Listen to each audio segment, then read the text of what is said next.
আমাদের যে কনফিউশন তৈরি হয়েছে তা দূর করার সবথেকে সহজ রাস্তা ছিল যে ভোটারদের যে স্বাক্ষরকৃত লিস্ট, সেই স্বাক্ষরকৃত লিস্ট প্রকাশ করা। আমরা দেখতে পেয়েছি এই বিষয়ে আমাদের বিশ্ববিদ্যালয়ের প্রশাসনের তরফ থেকে যে ব্যাখ্যা দেওয়া হয়েছে, সেই ব্যাখ্যা মূলত আমাদের পূর্বতন যে আওয়ামী প্রশাসন, সেই আওয়ামী প্রশাসনের মতোই একটা ভুগিযুগি ব্যাখ্যা ছাড়া আর কিচ্ছু না। এটির মধ্য দিয়ে মানুষের স্পর্শকাতর ইনফরমেশন নাকি ফাঁস হয়ে যেতে পারে।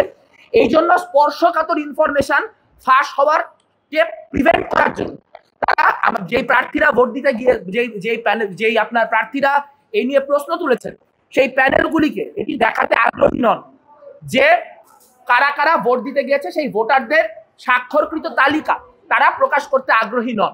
তারা বলেছেন যে এখানে মানুষের ব্যক্তিগত যে স্পর্শকাতর তথ্য সেটা ফাঁস হয়ে যাইতে পারে।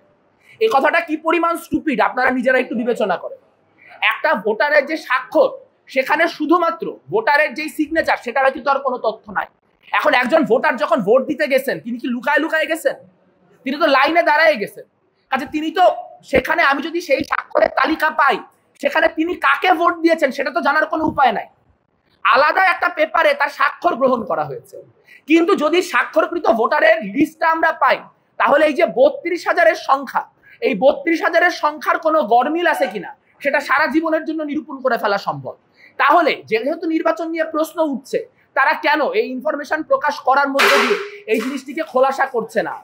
তাদের কাছে এই বিষয়ক কোনো ব্যাখ্যা কিন্তু আসলে আমরা পাই নাই। তারা বলছেন যে এটি করার মধ্য দিয়ে আসলে ভোটারদের যে পার্সোনাল ইনফরমেশন, স্পর্শকাতর তথ্য, সেই স্পর্শকাতর তথ্য ফাঁস হয়ে যাবে। আমি জানতে চাই স্পর্শকাতর তথ্যটা কি? ভোটারের সিগনেচার ছাড়া আমরা যে লিস্ট চেয়েছি, সেই লিস্টে আর কিচ্ছু নাই। কাজে সেই লিস্ট প্রকাশ করা হলে আসলে ক্রাইসিসটি কোথায়? আমি নাম নিয়ে বলবো। ডিবিসি নামে একটা চ্যানেল আছে। ডিবিসি পরশুদিন বা তার আগের দিন বেশ কয়েকটি প্যানেলের যারা প্রার্থী, তারা ভিসির সঙ্গে দেখা করতে গিয়েছে। সেই ভিসির সঙ্গে দেখা করতে যাওয়ার যে ভিডিও, এই সফট প্রপাগান্ডাগুলি জনগণের বুঝতে হবে। সেখানে তারা কোনো বাড়তি তথ্য অ্যাড করে নাই। তারা কি করছে? পিছনে করুণ মিউজিক লাগাই দিচ্ছে। কেন করুণ মিউজিক লাগাই দিচ্ছে? এটা হচ্ছে ন্যারেটিভ, যে আহারে এরা হেরে গেছে, এরা পরাজিত, এখন এরা মনের কষ্টে ভিসির এখানে আসছে। সো আপনি যদি জামাতের কাজ করতে চান, আপনি প্রকাশ্য ঘোষণা দেন আপনি জামাত, ঘোষণা দিয়ে আপনি তার কাজ করেন, কোনো সমস্যা নাই। আমরা প্রত্যক্ষ শত্রুকে সম্মান করি, আমরা প্রত্যক্ষ সমর্থন করি। কিন্তু প্রশ্ন হচ্ছে এইটা কি ঘেরাটোপ চলতেছে? মানে এখন কি ভোটারও গুপ্ত? মানে ভোটারের স্বাক্ষর প্রকাশ করা যাবে না? তাহলে কে এই ভোটার? মানে যেই ভোটারের স্বাক্ষর আমি দেখে ফেললে সমস্যা হবে, সেই ভোটারটা কি আমি জানতে চাই। যেই মিডিয়া এই ধরনের ন্যারেটিভ স্টাবলিশ করার চেষ্টা করতেছে, এই সফট প্রপাগান্ডা করতেছে, তারা কারা আমরা দেখতে চাই। মিডিয়ার কাজ কি? আমি যদি বলি যে এখানে বৃষ্টি হচ্ছে, আর উনি যদি বলেন এখানে বৃষ্টি হচ্ছে না, আপনার কাজ হচ্ছে বাইরে তাকায় দেখা যে বৃষ্টি হচ্ছে কি হচ্ছে না। আপনার কাজ এটা বলা না যে অমুক বলেছে বৃষ্টি হচ্ছে এবং অমুক বলেছে বৃষ্টি হচ্ছে না।